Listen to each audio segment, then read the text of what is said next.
Well, welcome back to another episode of Wrestling Around, and yet again, the Wrestling Around crew are going extreme. How extreme? Terry Peters, how extreme are you right now? Extreme enough for November to remember 1999.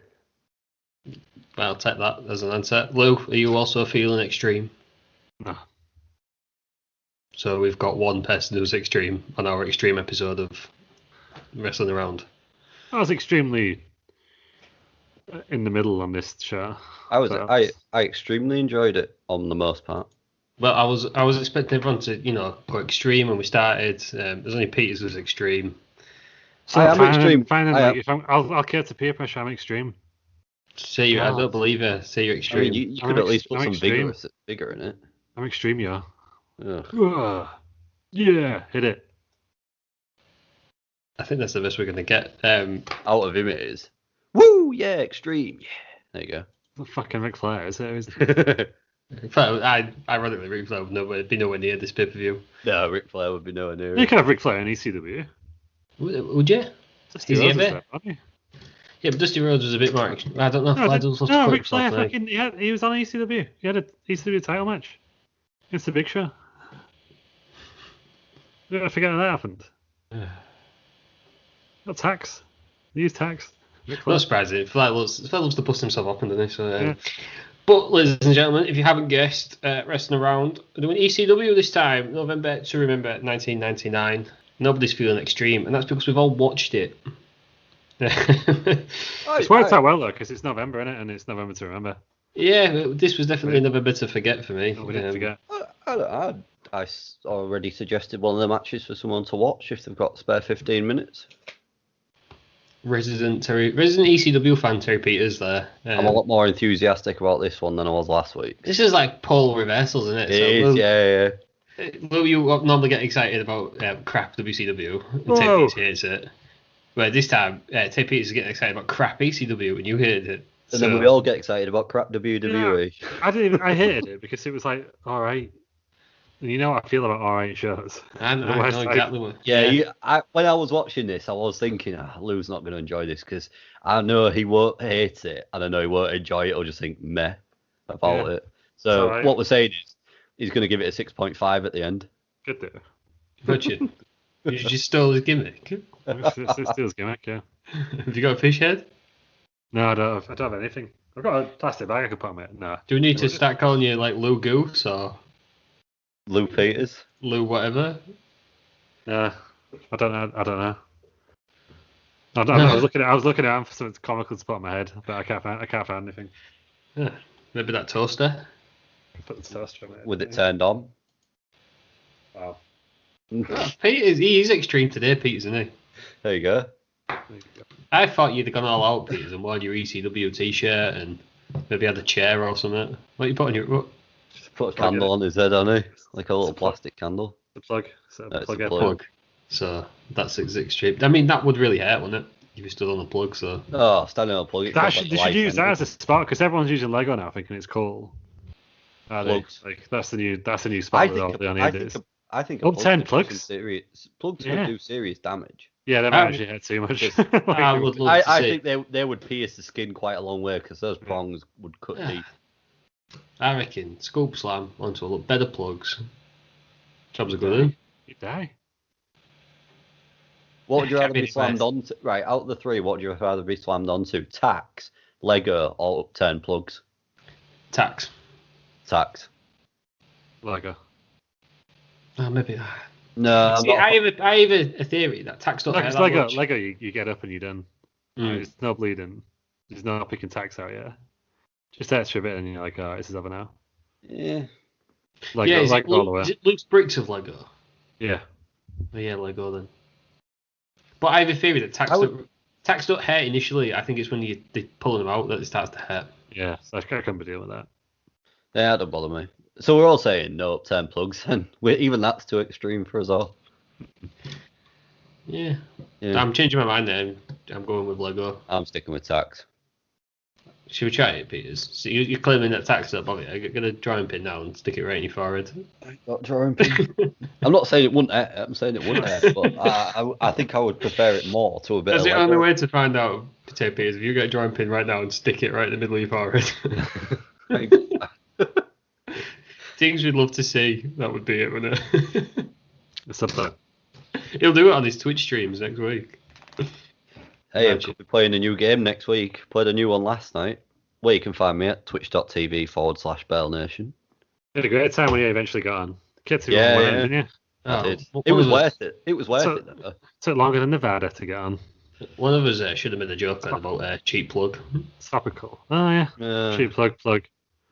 No, that was an expensive plug. That one. It's a smart plug.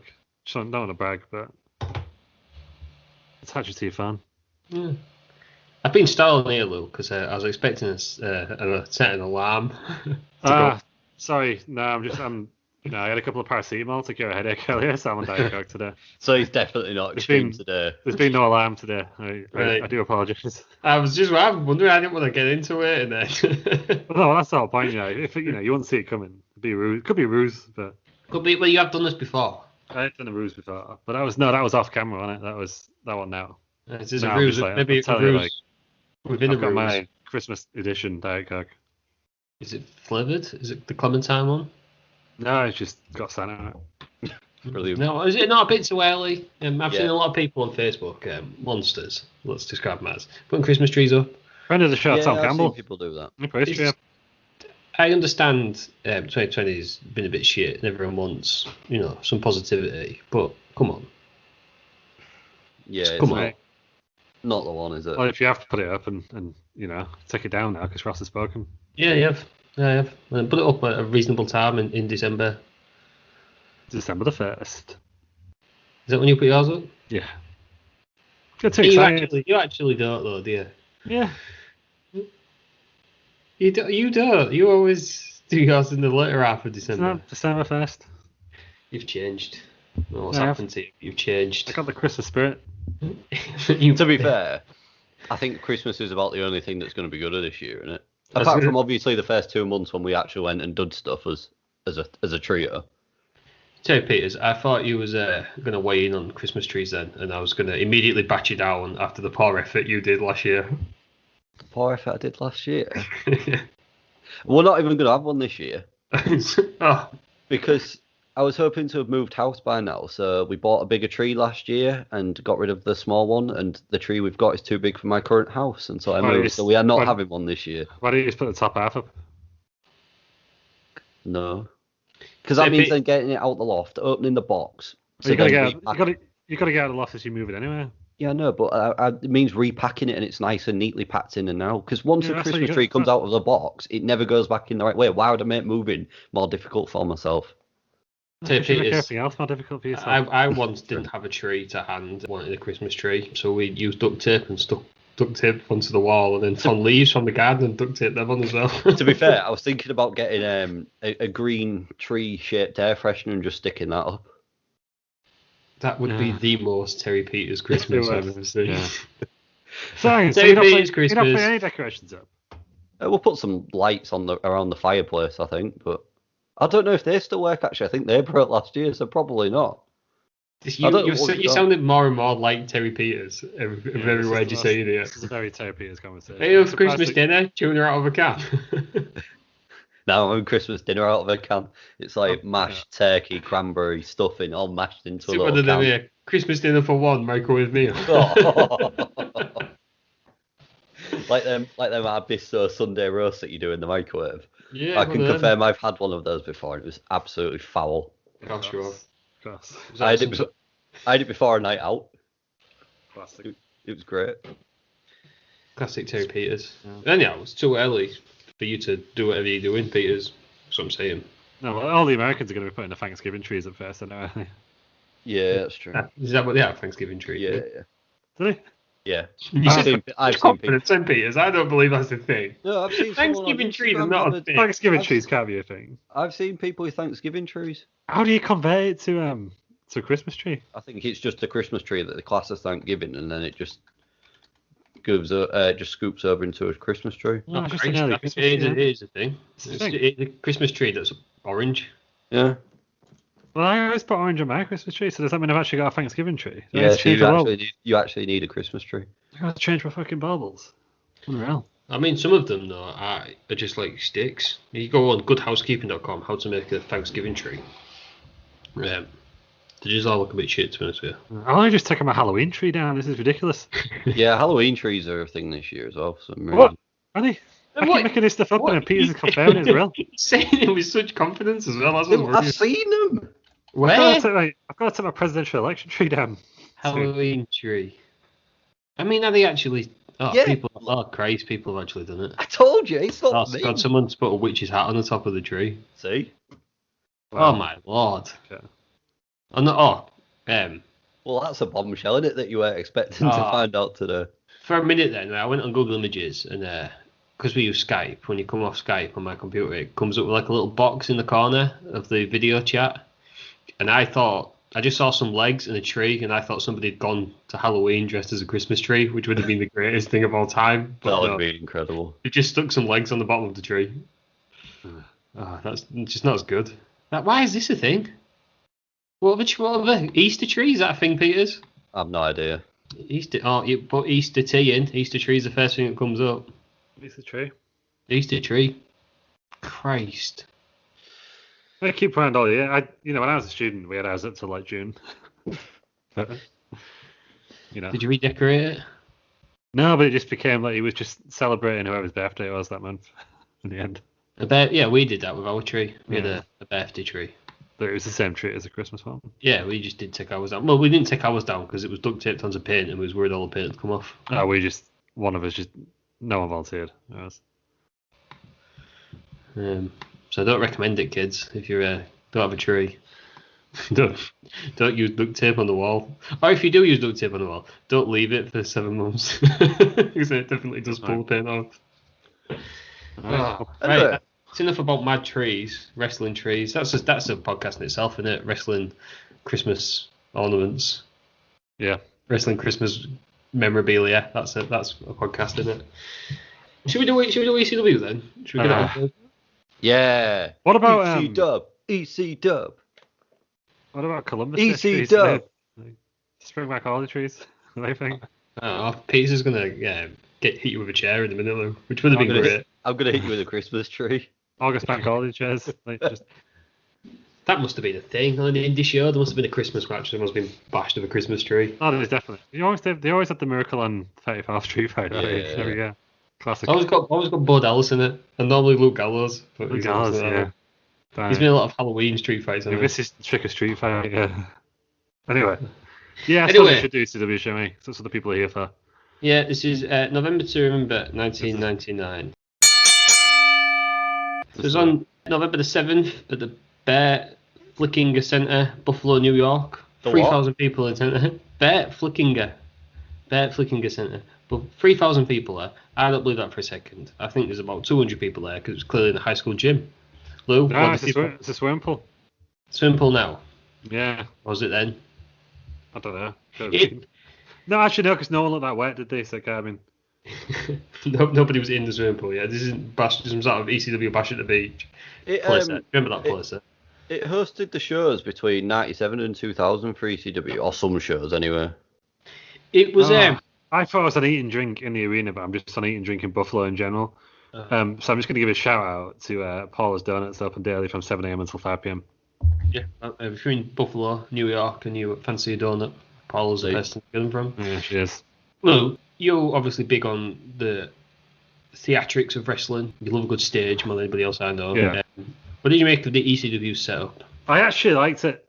Because it was a small arena and they didn't hide from it. It did look like there was a better wall where they could put like a big fancy WWE stage if they wanted to.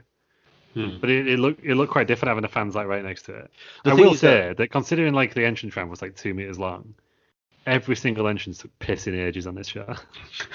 Yeah, I will say that. To be fair though, I don't think ECW need those sort of big fancy sort of event arenas, do they? Because you know what you're getting with ECW, don't you? It's quite underground. Bear for that, aren't they? I think, yeah. Yeah, bingo wall. It'd almost take a shine off what ECW is for me. I did like the lights on it though, because that was a bit of an upgrade from the last ECW show that we did, I believe. The little cherry lights. Yeah, little stage this time, which was Which was nice of it. But no, it's the classic ECW brick wall, wasn't it, in the background? Yeah.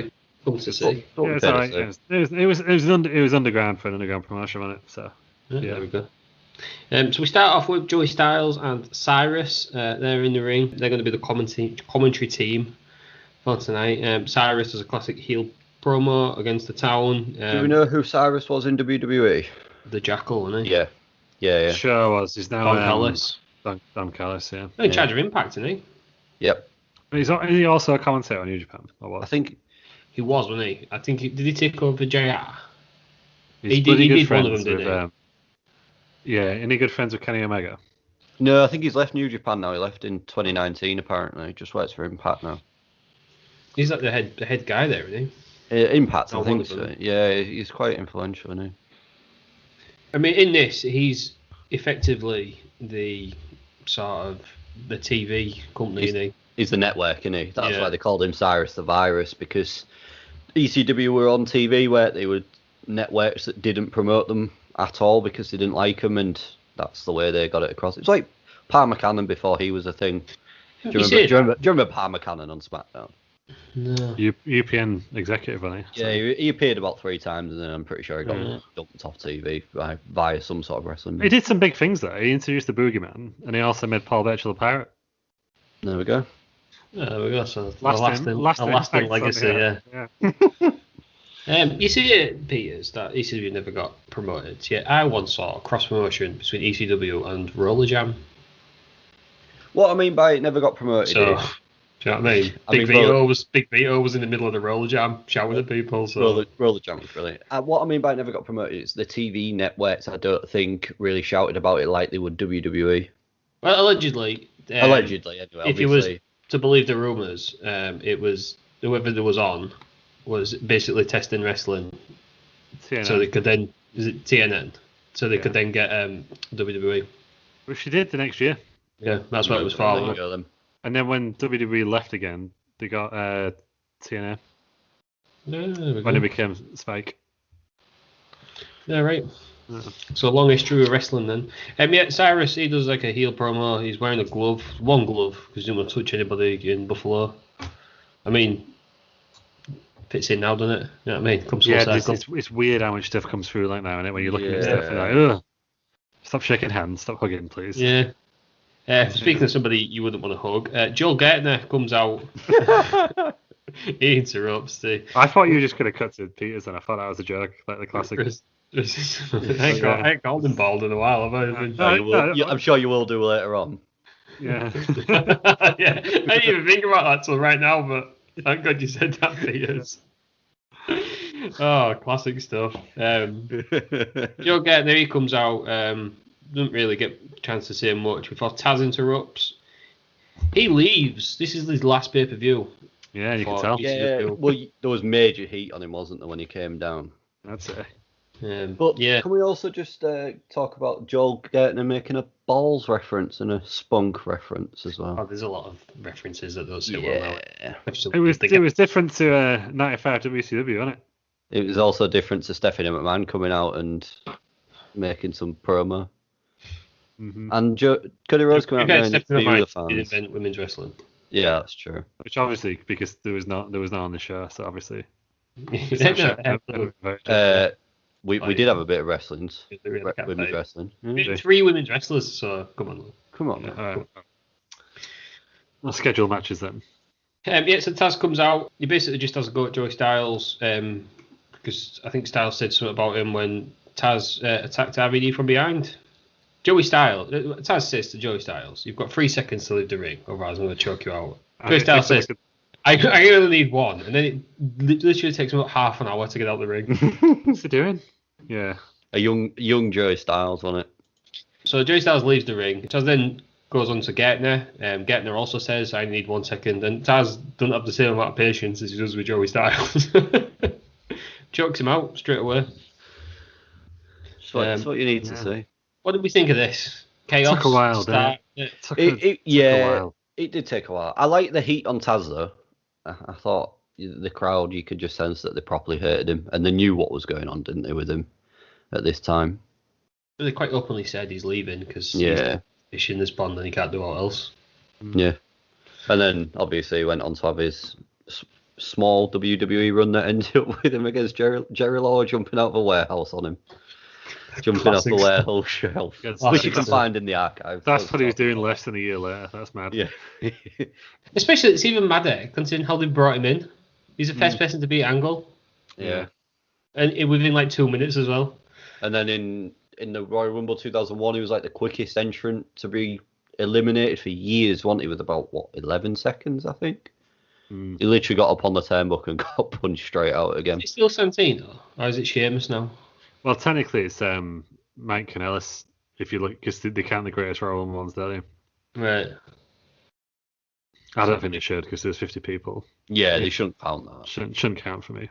There's only two things that are memorable about that. There's, the first one is Daniel Bryan. We'll find out. We'll find out next year when we cover all 7 hours of it. I'm messing around. He got his chest turned into mincemeat, didn't he? Oh yeah. And then he got eliminated by Big Cass. Yeah, Big Cass messed up his entrance as well because he fell over as he was getting into the ring. But no one remembers that because Titus O'Neil fell over before he got into the ring. I did. And then Big Cass messed up his entire WWE career. Yeah, it did. He's just a bit shit, isn't he, Big Cass? Fucking generic. They should never split him up. I don't know. Bell signed him on TW last night. No, he wouldn't come. Did he not come? No, he wouldn't join me. Fine. So, do you know what I mean? That's the things you could watch on Friday nights on Bell Nation. Big Cass turning Tay Peters down. He wanted too much money that I wasn't prepared to pay for him. Yeah, well, there you go. He's ruthless. But he didn't get the standard ECW video package. It's just it's what you expect in it. It was very much what they have every week, isn't it? That you've seen a million times before. Just the ECW music with ECW playing in the background. It wasn't really related to this pay-per-view, I wouldn't have said. I don't do anything related to this pay-per-view, I don't think. Apart from when it came out, it said, is it like NTR or something like that, isn't it? Or yeah, something like that. R99. So, yeah. So after that, the video package, Simon Diamond and Dick Hertz are in the ring. Oh, man. Yep, these two is obviously a big muscly guy called Dick. Of course, there's a load of dick jokes and sexual innuendos and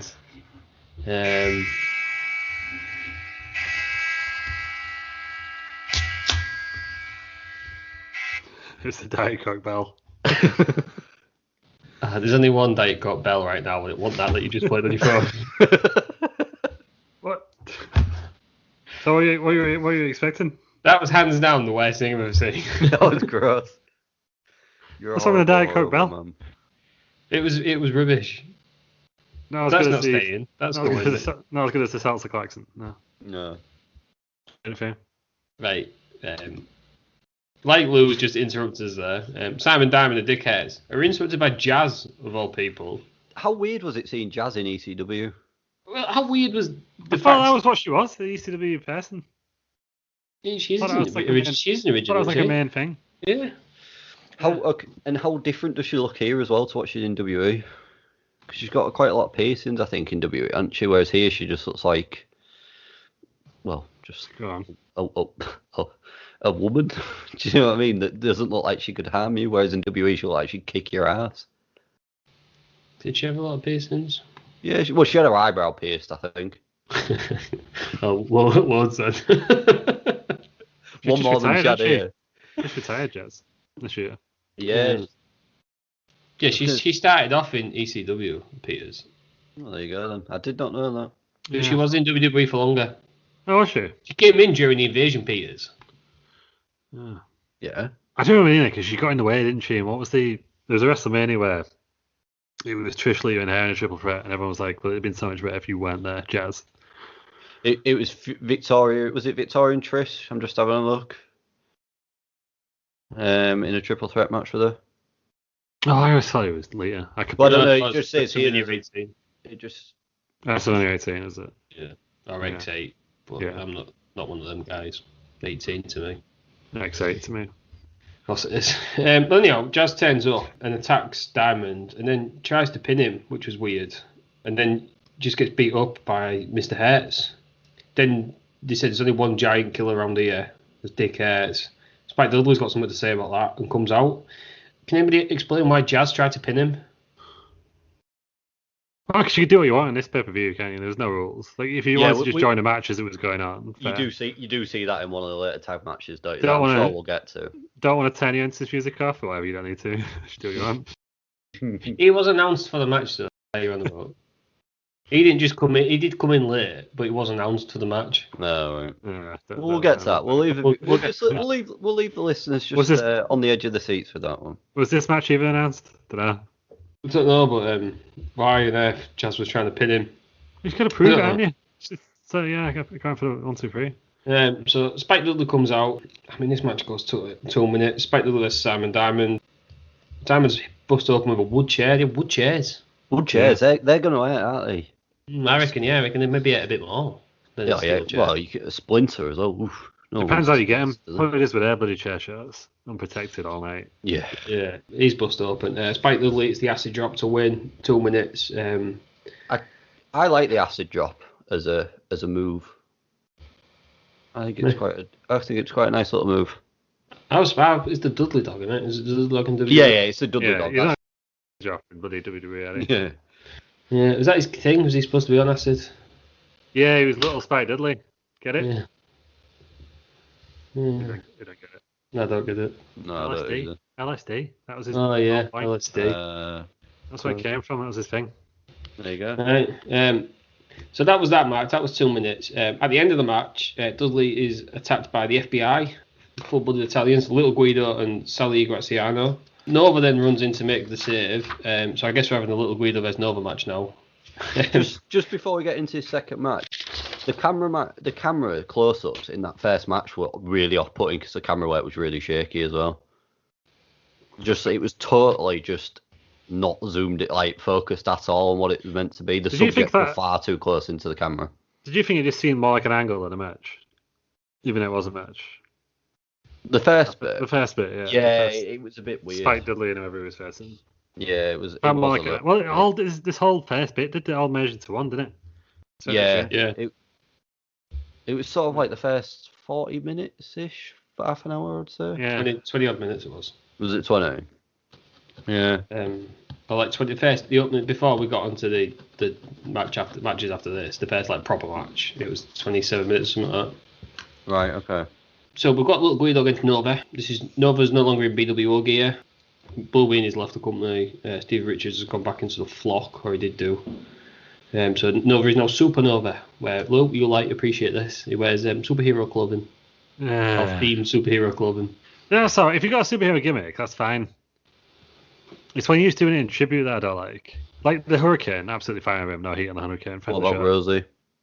Yeah, exactly. Yeah, it's the same thing, isn't it? Same thing, isn't it? They were fine. I'd say I was just it's like when it's big main event. Oh, I'm going to dress up as Iron Man. Only one I would have accepted is Batista came out as Drax for his final match. That'd been great. Yeah. That would have been better, really. You can't have Drax losing, though, can you? Do you know what I mean? Don't need Drax losing. Drax wins every time. Right. Been great. So this match goes 4 minutes. I thought Nova was. I quite liked him in this. I thought he sort of could show off what he did because you didn't really get to see that in WWE. You didn't. I mean, you only got 4 minutes of it here. Yeah, but I mean, it's 4 more minutes than what you got in WWE. Oh, he was better in WWE. Yeah, I mean, Sammy Dave was better. His music was great. It's great. Yeah, the segue. I also felt he looked a bit like what's his name that's just been released? It was Zack Ryder's partner, Kurt Hawkins. Yeah, Kurt Hawkins. Triple H. No, so apparently when he joined WWE, he got told to cut his hair by Stephanie McMahon because he looked too much like Triple H. No, did he? Fair enough. So, yeah, Nova hits the Smash Mouth, his finish here. He's going for the pinfall. Big Sal breaks it up. Little Guido then hits a Tomikaze to win. 4 minutes. FBI carrying attacking Nova. And then Chris Chetty comes out. Because let's have another run in to make a difference.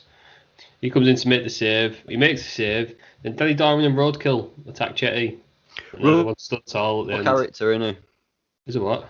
weird big character. He's like an Amish fella, isn't he? Yeah, he's Amish. Yeah, it's something you don't really see in it as a character.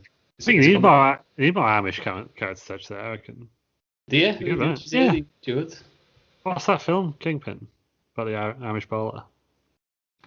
No idea. Yeah. Woody Harrelson finds a guy to bowl for him. I'm thinking of the English one where they're playing bowls. No, that's what is that one called? Something about balls in it. That one. Is it Balls of Fury? Something like that. Yeah, something like that, yeah. No, is that not the Telltale? I don't know. Anyway, yeah. But no, Kingpin, yeah, it's a film about an Amish bowler. Ah, there we go. So full circle. This full 20 minutes was just chaos. Lou, try and explain it.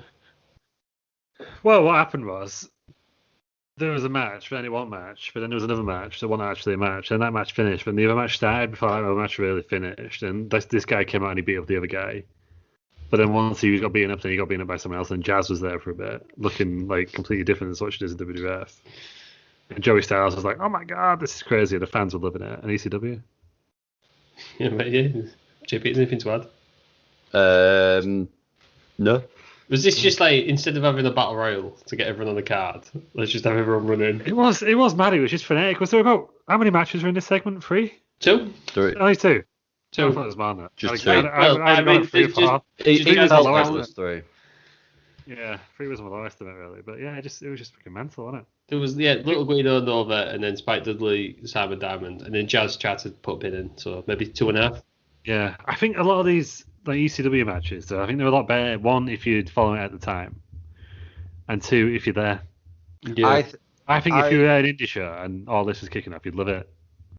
Well, put it this way: Meltzer gave the first one, Spike Dudley versus Simon Diamond, 0.5 star, and Little Guido versus Nova, 1.25. You can't give them anything more because they're too short. No, that's what I'm saying. Should have matched it all at once, shouldn't he? Give it 1 overall rating. Well, why not just do a 4-way dance? I mean, obviously. Yeah, you can't have 4-way when you've already got a 3-way. Well, no. No, I kind of, even though it was like, I've kind of shot on the show at the beginning, I kind of like the fact it was little matches that just kind of ran one after another, boom, boom, boom. Kind of like that. Really. I did like the fast pace at once. There was no room to breathe, and that was fine. Because if you had 4 people and you still took the same amount of time, I don't think it would have been as good having like a 4-way 20-minute match. Or whatever. I think it's better just to have like short matches and all chaos. The thing is, what would you have done in between, like you say? Because those were probably the worst. In fact, the second and third worst matches of the card, and to get them they're just done, aren't they? Then out the way. I wonder what you're saying. It's the worst match of the card. Oh, no, I'm well aware of what the worst match of the card is. There's a couple of candidates. Yeah. But no, it's like, as someone who does not care about work rate, as I think we've established on the show before, that like my idea of a match is not the same as someone like Dave Meltzer's or even Terry Peters. I thought this was the best way of doing it. Basically, what I'm saying is I'm a wrestling fan with a short attention span. The thing is, I don't know what you did on in the in between time anyway. Yeah, this is better. This is a better way of doing it for me. I would subscribe with it being better if he was there. Yeah, I think so. Because if you're there, you're like, whoa, okay, someone else is coming in now. You love it. Because everyone knows. Like, you go to, everyone's like, oh, what a great match. I love great matches.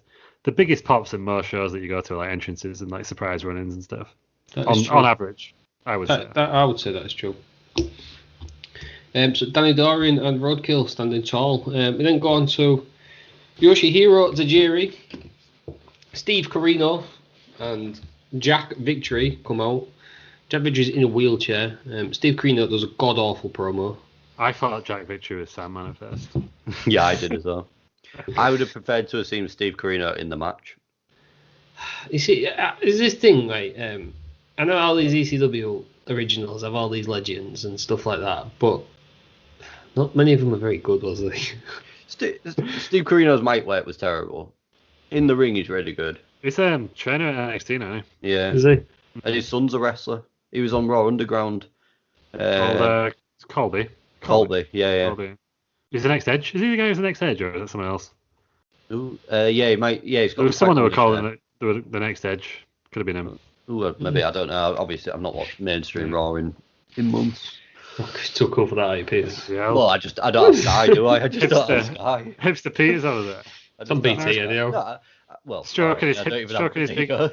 stroking his big hipster beard, and then just like, so I don't watch To be military. fair, I only watch NXT now. I do keep. I don't watch AST. I do keep a track of what goes on in wrestling. AW only. I will say NXT's got Vince's fingerprints on it too much now, on it, Peters. I have picked up all wrestling. If it's good, I'll watch it. Nobody watches the full 3 hours of Raw anymore, do they? No. You can catch all the highlights on YouTube there. Exactly. That's the way. You queue up on your TV. You can watch a full episode in like half an hour, less than that. Yeah, there we go. I watched SmackDown about 7 minutes this morning. Well, SmackDown is a good show. Raw is not. But I was saying about these ECW originals, it's not like there's none of them who ever got away. You know what I mean? Like, say it's like WCW, you had a few where you think, oh, I wish they'd gone to WWE earlier or when they did. So like people like Sting, they were there for longer. So you've got like 4 Horsemen not in WWE or something like that.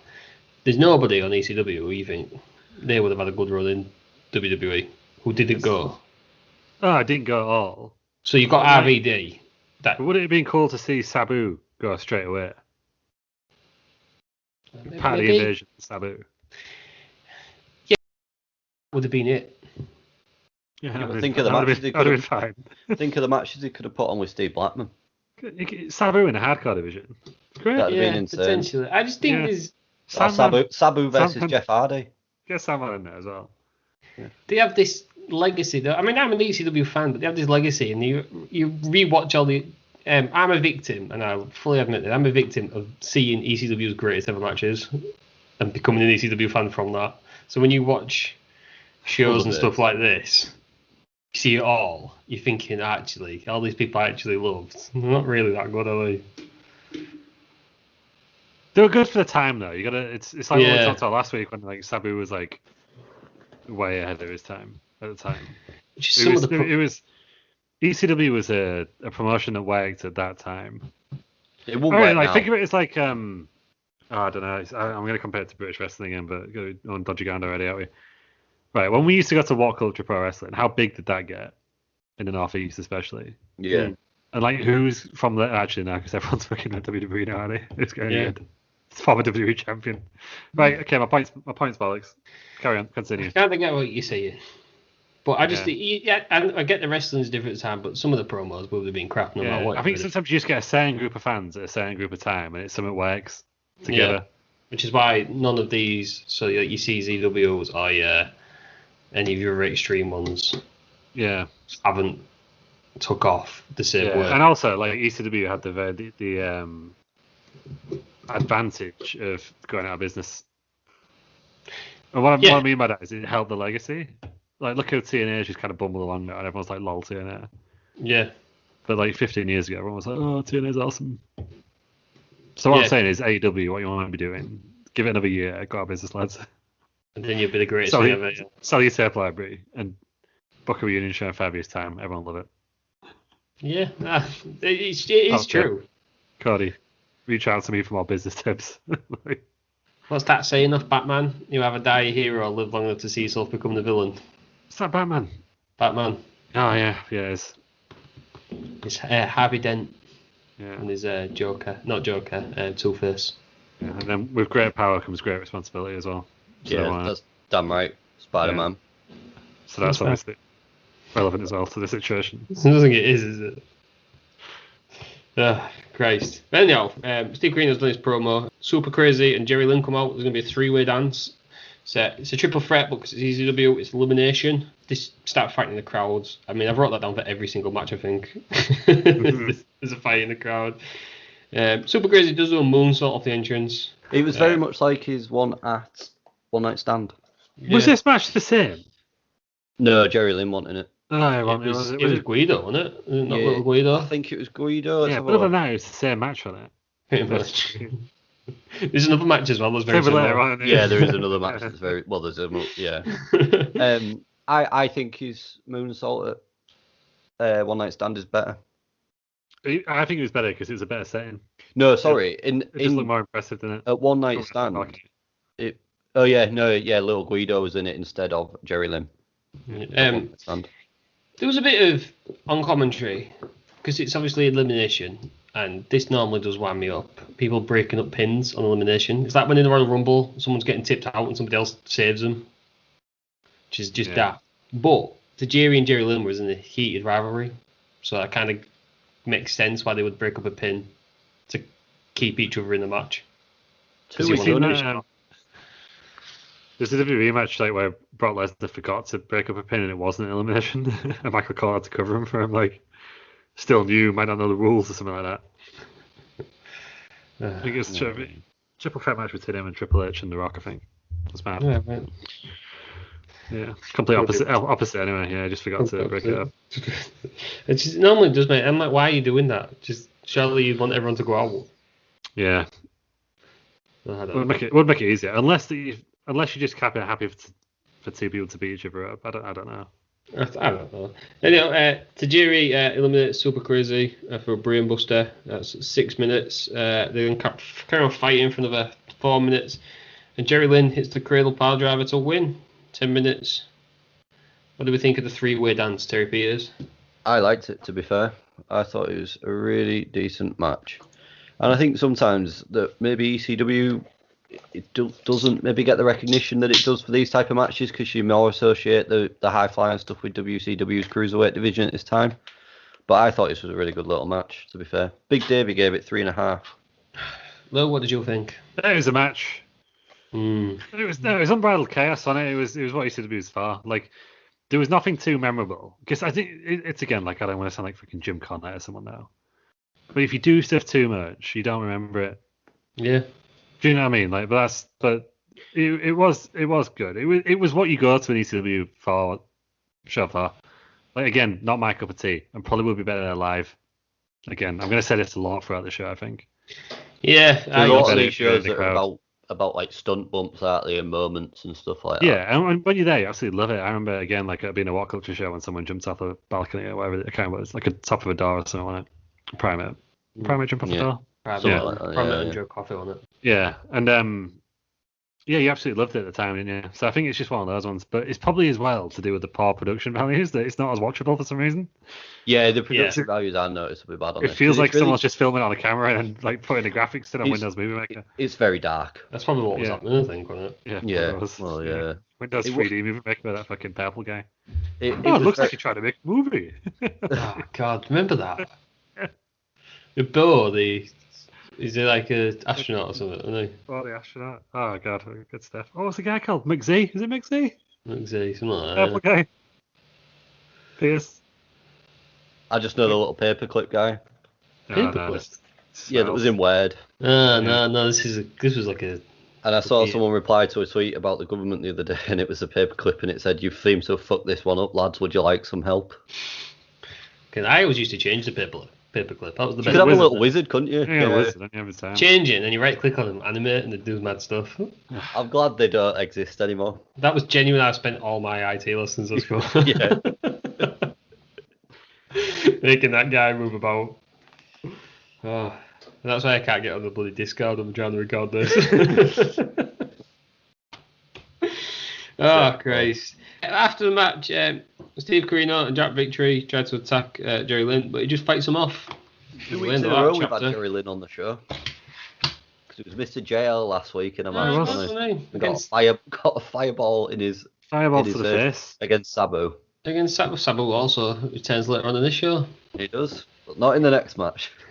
So we've got the next match. This is the Baldies. That includes Spanish Angel, Tony DeVito, Vito LaGrasso, PNUs, and Terry Peters. And they're going up against New Jack and the Hardcore Chair-Swinging Freaks, which I'm sure you all know, Axel Rotten and Balls Mahoney. Here's a fact for you. On a slightly sad note, Axel Rotten and Balls Mahoney both died when they were 44. Yeah. And they're not too dissimilar, like, age between them either, you know, from when they were born as well. McZ, told you. Cheers, Lou. Answering the questions nobody's asked. I thought it was more Scottish than that. I thought it was that was like some sort of new alarm. He was going to. pull a pina colada out from under the desk or something. No, just a Diet Coke Bell this week is a classic. It's going to get over. That was it. Balls Mahoney born on the 11th of April 72 and Axel Rotten born on the 21st of April 71. Yeah, and they both died very close to each other, didn't they? Axel Rotten died on the 4th of Feb 2016 and Balls Mahoney died the day after his 44th birthday on the 12th of April 2016. It's a shame. I loved Balls Mahoney. Chair swinging freak. Yeah, I'd absolutely love Axel Rotten, of course, Newcastle's in. Yeah. I don't think he'd ever been to Newcastle, do you? Yeah. No. Ever been to England in general? Maybe he must have done a tour over here. I don't know. ECW didn't do tours. Was that part of WCW for a bit? They didn't really do tours either, did they? No, not much. No, he was just in ECW and then went to the independent team. He must have done an independent show over here. He would. And have you seen that one of Sandman doing his entrance in like a leisure centre? It's the saddest video I've ever seen. Yeah. And he was in TNA for a little bit in 2010. No, he made a one-night appearance, sorry. Well, there we go. I mean, this match happens because Angel, or Spanish Angel, stapled New Jack in the eye. But that's going to hurt, isn't it? New Jack is the babyface. I mean, I'm going to be careful what I say here. It's the greatest match I've ever seen because I genuinely think he'd come here and kill me. Yeah, you have got to be very, very wary, haven't you, about this? You know, he's an interesting dude, isn't he? Have you watched the... he's a scary man. Have you watched the Dark Side of the Ring about him? No. I don't know if I have actually. Is it in a new series? Yes, it's worth watching. Hang on, where'd you get it? If it's illegal, tell me off stream.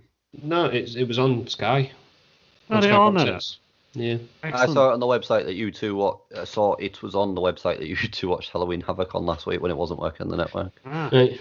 I watched it on Sky. I watched them all. The New Jack, he's on it. They're interviewing him about his life. He's talk about not showing any remorse after something's done.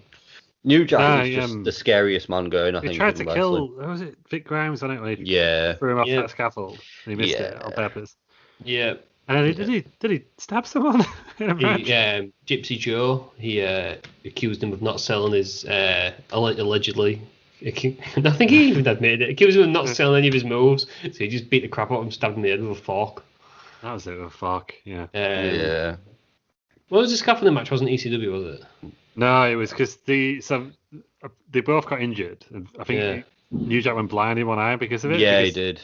They both fell off the scaffold or whatever. No, and he hit his a bit head like the something, bump he took on this one. He said that Vic Grimes didn't let go on time or something, so he got injured. Because Vic Grimes changed his mind about doing it, didn't he? New Jack said no, we're doing it anyhow. And pulled him off, basically. But then, actually, that's a different story in itself. But then, went to CZW.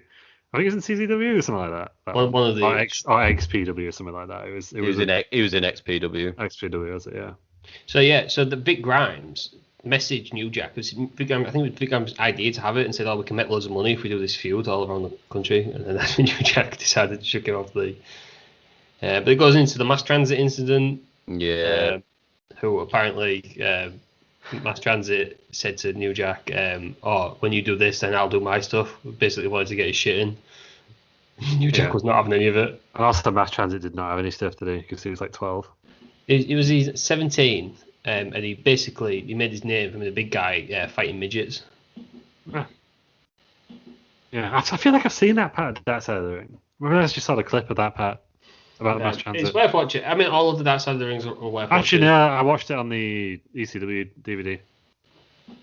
Right. Apparently Mass Transit died in 2002. Yeah, he did. And his dad still blames ECW. Fair enough. Or did blame ECW at the time. I don't know. But yeah, New Jack is a very, very scary dude.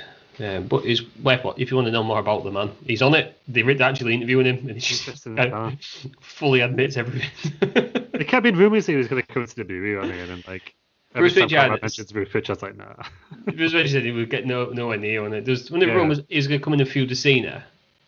Yeah, when Cena got stabbed.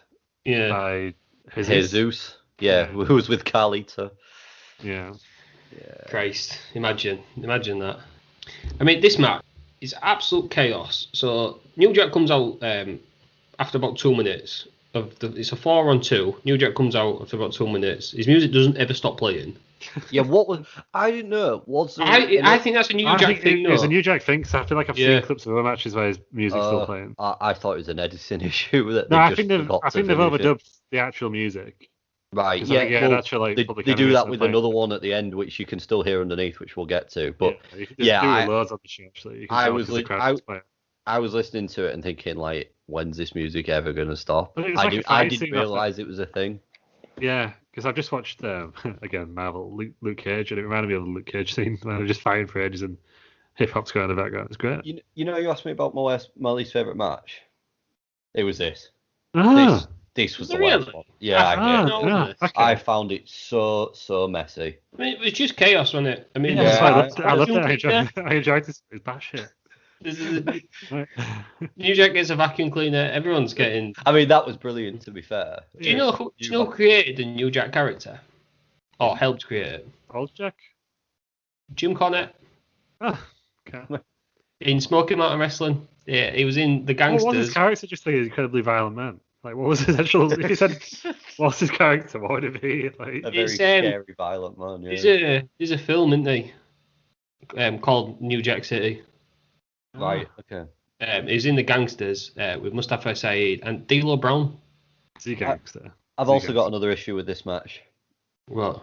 They use a Nintendo, well, a NES, as a weapon.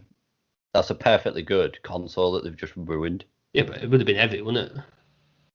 I'm not on about that. I don't care how heavy it is. Oh, well, as a weapon. There's no need to ruin a perfectly good retro console. Yeah, we won't watch it at the time. Well, it was. It was early. Well, I suppose it wasn't that retro, but it's about 8 years old. You know, if we were doing like a wrestling show and we wanted to get heat from Terry Peters, I think you would like have to like open the Funko Pop or something. You know, you really get him excited. Like, Would you be upset by like me smashing you into a PS5 or like Nintendo 64? N64. Yeah. No, What about a GameCube? in fact, no. I'd be more upset with the PS5 because I've never played a N64 or never owned one. What about like a Mega Drive then? Yeah, I'd be more upset with. What's your favourite? An Atari? What's your favourite old console? Probably the Mega Drive. Well, like when did it become old? Like, can I pick Xbox 360? yeah, that's old, isn't it? Yeah, that's Is that old old? now. I wouldn't Right. class it as retro personally, but What's the limit?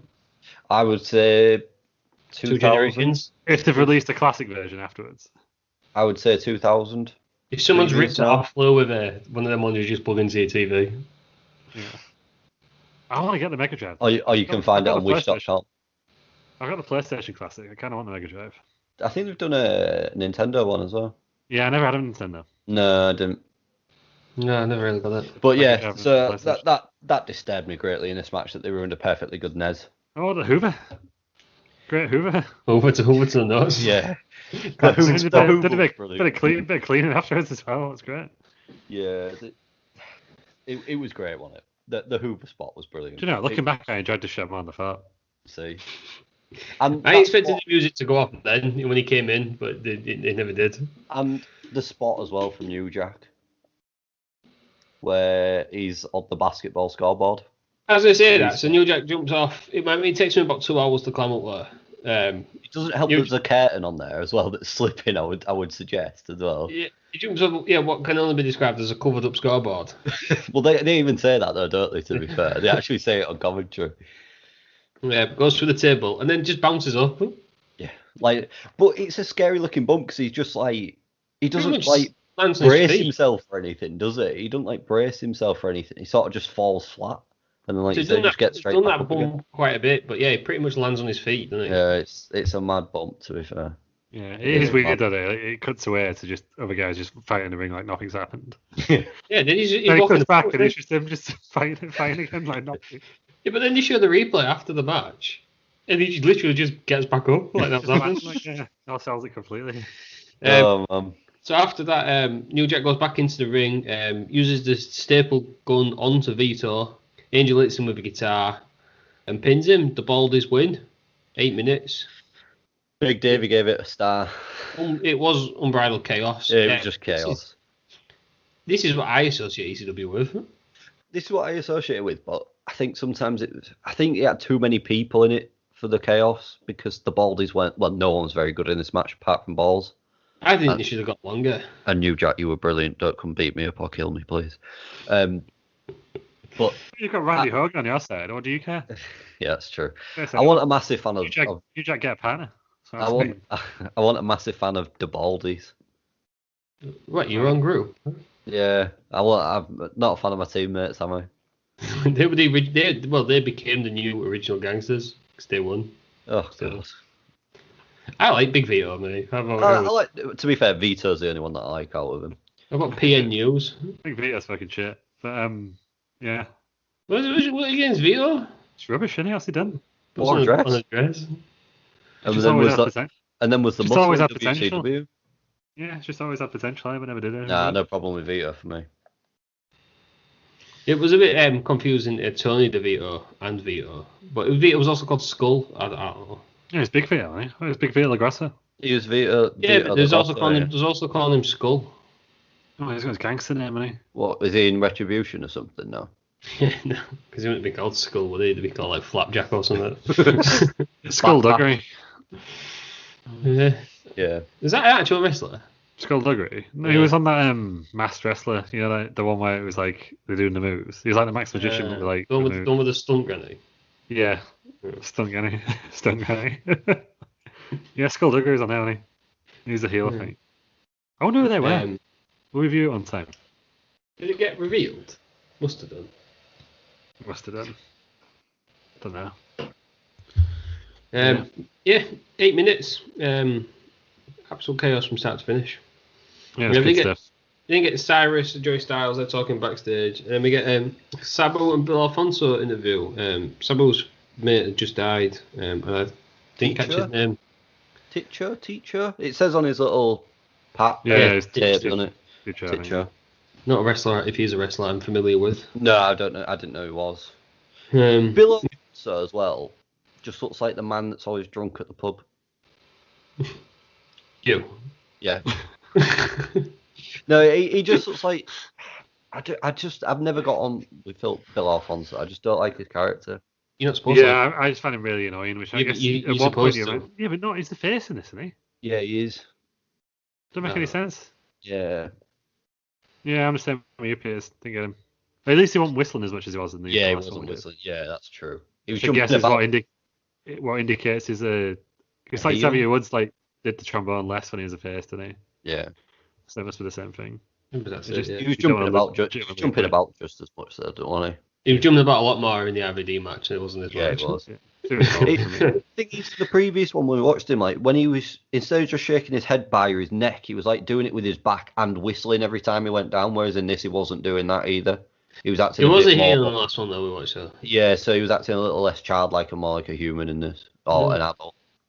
So. There we go. So the match is, we've got Chris Candido, he's with Tamilin Sitch, better known as Sonny. Oh, we get into this. Chris Candido's hair looks like it was cut with a spoon.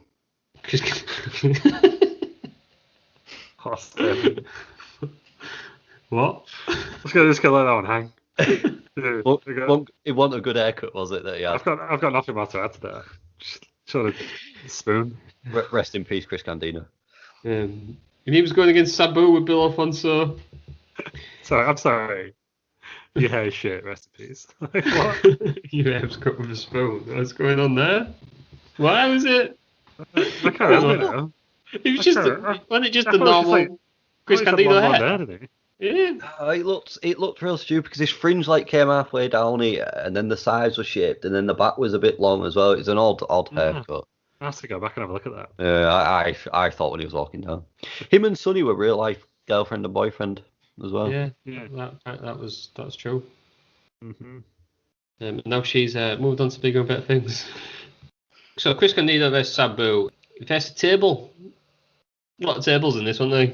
What, this match or this event? This match.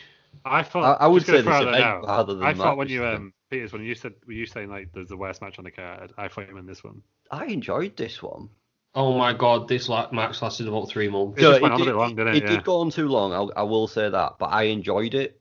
I enjoyed it a lot more than the last one. It was the longest match on the card by a good 3.5 minutes, 3 minutes. Yeah.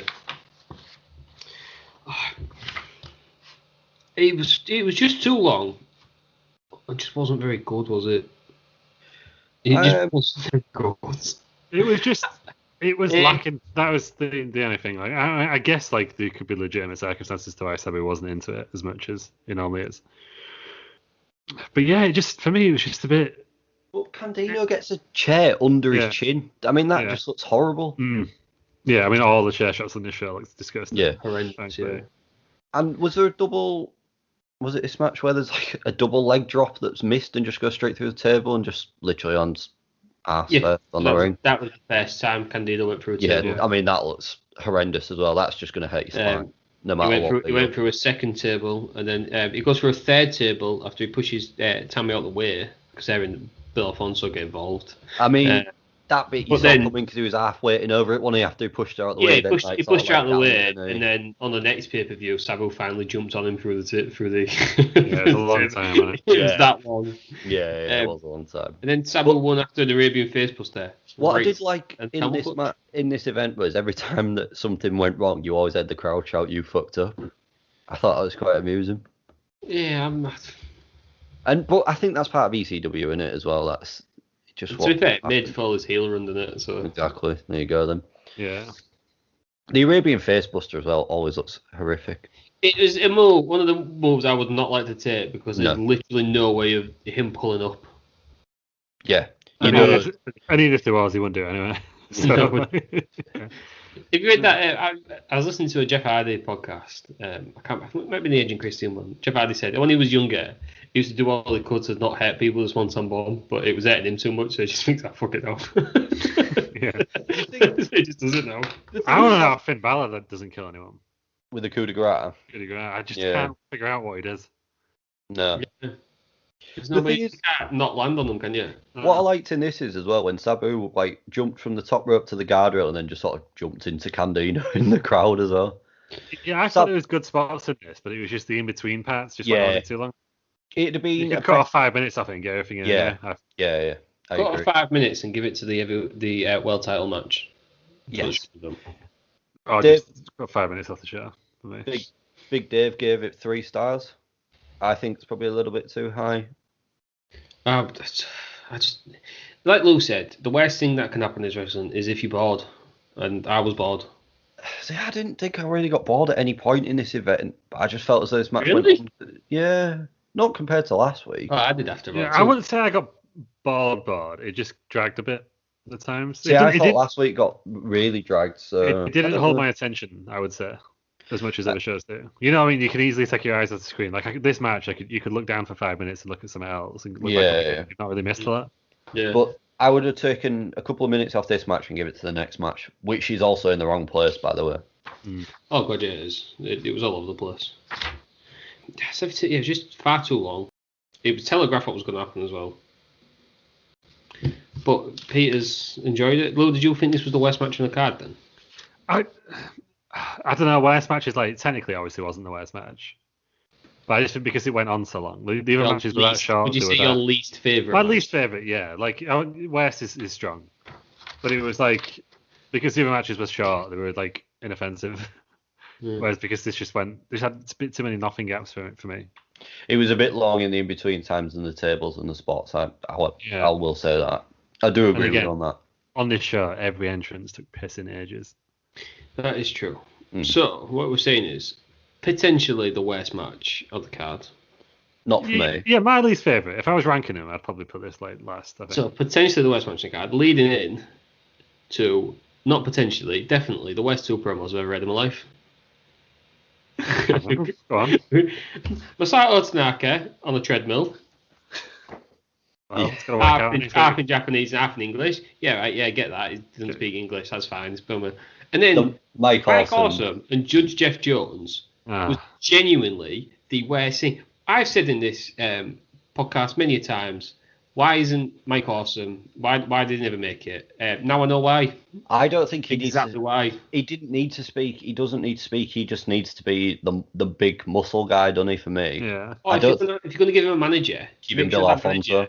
He's not fucking terrible. Yeah, give him Bill Alfonso. Who doesn't even have a Wikipedia article. This guy. Oh, Christ. Should have been kicked off the show after this. That should have been it. When he was holding his little judge's hammer at the end as well, even that was shaking, wasn't it? He couldn't even that was good because that made me realise he was meant to be a judge. Before that, I thought he was just a guy in a bin bag. Brilliant. I will say, Mike Awesome's mullet is fantastic. It's not the best mullet we've seen. Eddie Guerrero wins that every day. It's not the only mullet in the show as well. Friend of the show, Randy Anderson, wins best mullet, not anything else. Yeah, yeah. True. The security guards also have fantastic mullets. One of the security guards looks like Don West. Who? It was. That's what he used to do before he joined TNA. I don't know if he's joking there. Yeah, he's joking. It's a bit of boy cried wolf, isn't it? He'll say one day something that's actually true, and then nobody will believe him. No, he was a TV salesman, wasn't he? Like on the American version of QVC. His actual job.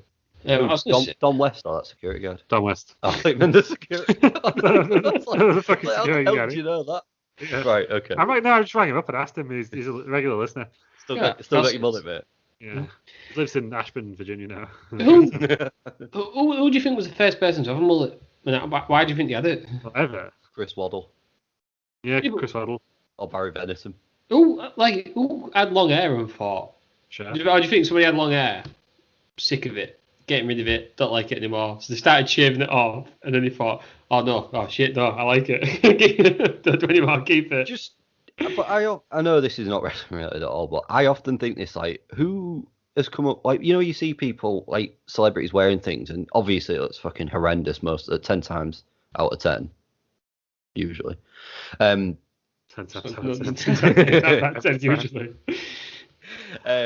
You think like quick maths from JP there, and then about 3 weeks later, everyone's wearing the same thing. You think like, what started this as a trend? Who has designed this and told this? We're going to get into a discussion on fads because I completely agree with you, Terry Peters. I think fads are hilarious because people like wear something and then the year later they don't wear it anymore and they think it looks ridiculous. And that was you wearing it 1 year ago. I'll be honest. I'm well aware I'm not a fashionable man. We've covered this on this show many a time. But I would buy your jeans from eBay. Exactly.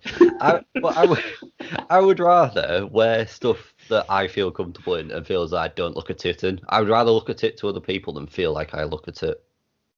It's one of them things, and I've got this big theory. I think you also agree with it, and maybe you even brought me onto it. So sort of films like The Shawshank Redemption are crap or boring, but people only like them because people think they should like them. It's the same with fashion. Oh, I definitely agree on The Shawshank Redemption.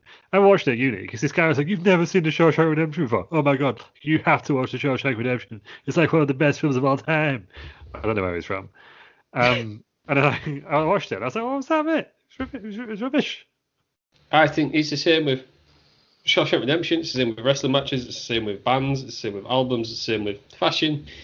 People like what the world, majority of the world is sheep. And I fall into it time and time. Who about Alex Jones? No, but they are. I will just put this on record as well that you two are far much more fashionable than I am. Oh, thanks. Yeah, but I do dress better than you, Peters. But anyone dresses better than me. Because I pick my jeans out in person. What? Who does that? No, to be fair, though. I don't. I buy. Sorry. It's Fred.com, not a sponsor. I'll tell you what to wear. That's what I do. So yeah, that's fine. I don't pick any of my clothes. So but what I'm saying, I don't I wouldn't count myself as fashionable either, Peters. I would agree with that because I just think it's fucking bollocks. But maybe they were just 3 old men. No, don't count me in this. Not down with the kids. Yeah, well, maybe. I'm a fashionable guy. You've not changed your style for at least 10 years. Yeah, 'cause it's always been in fashion. What? Flannel shirt? Yeah, it's been in fashion. Yeah. I think what fully cosplay event. It's a timeless classic. I think what we're getting from this is that we all need to start growing bullets before I can't. Well, Peters, the exact opposite. No, you could have a skullet, Peters. 2 months and a skullet. It's been like it's been 29 episodes since Peters first said he was going to go wrestle. Oh. 32 if you could the bonus episodes. So come on. A lot of weeks. But no, Peters, your point is the opposite. We shouldn't grow mullets because we're not sheep and we don't follow what people think or perceive as being cool. Yeah, no one thinks mullet's cool, do they? No, but people did, is what we're saying. Yeah, we don't now, so now's the perfect so, time to grow. Now's the perfect No, time now it's to the start. reverse mullet, isn't it? Or is it still the reverse mullet where they shave on the sides and have it real long on the top? It's the ball head. That's Big Tom. Yeah, well, yes. Cousin Tom. Cousin Tom. There you go. Oh, end of the day. Right. I don't know where We just started with Mike Awesome. We've not even got Mike to the Awesome match and Judge Jeff Jones was crap. The next bit was this bit was weird, wasn't it? So we've got what we think is Paul Heyman firing people, I guess. What was this about? Turns out it's Lou E. Dangerously, better known to you and me as Sign Guy Dudley. Oh, is that who it is it? Yeah. Right, okay. So when the Dudleys left, obviously he can't still be in the Dudley Boys anymore. He formed a new Dangerous Alliance and became Lou E. Dangerously, where he pretty much just ripped off Paul Heyman. Yeah. Right? What was this all about then? Yeah, this was weird. Well, even Joey Styles was like, what was showing this? What's the point? Right? But what was the point? Joey Styles, a lot less annoying on this show than he was on the first show we watched. I think that's because he had a partner. He settled into his role as well. He didn't have all this bravado, did he? Maybe it's because he was Taz put on notice at the beginning. Calm him down a bit. Yeah, you can't have bravado, can you? Do you reckon as well because they've left the ring in about 2 minutes instead of. Do you reckon as well though because they've introduced the Cyrus the Virus character that he feels that he has to censor what he's saying because Cyrus is sat right next to him? What's the point in this? Yeah, grew into a suit as well. Where Cyrus said the network have told me that I need to be on their voice more, and he genuinely was after that. He weighed more of Cyrus, so there you go then. System works, doesn't it? Yeah, right. That was apparently the last thing we saw before the ECW World Championship match, which is Masato Tanaka against Mike Awesome. Just before I get into it, are we all agreeing that this is the best match of the night? Yeah, it's alright. Yeah. It was my favourite. They've had better though. I've seen better Awesome Tanaka matches. I mean, this feud goes on for about 10 years. I was going to say it's a long feud. This it goes all the way back into when it was wrestling on is it Frontier wrestling or something like that. Something like that, yeah. The one Hayabusa. Frontier was in Parsif, right? Is the one Hayabusa was the thingy of. It was FW, unless it was another Frontier one, but that one Hayabusa, the Japanese spacecraft.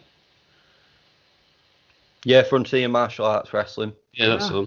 Yeah. The rivalry started in there. So Awesome has never beaten Tanaka in ECW anyhow. He's lost twice to him already, and there was in a 3-way dance with Taz, which is when Awesome won the title. This match probably was the best on the card. Lou, I believe you think you've seen it before. It was very similar to the one they had at One Night Stand on it. Yeah, very similar. Yeah. I'll pick up. To be fair, it was not a bad thing. Not a bad thing at all. It was a good match. He got into it again. Good to be there, innit?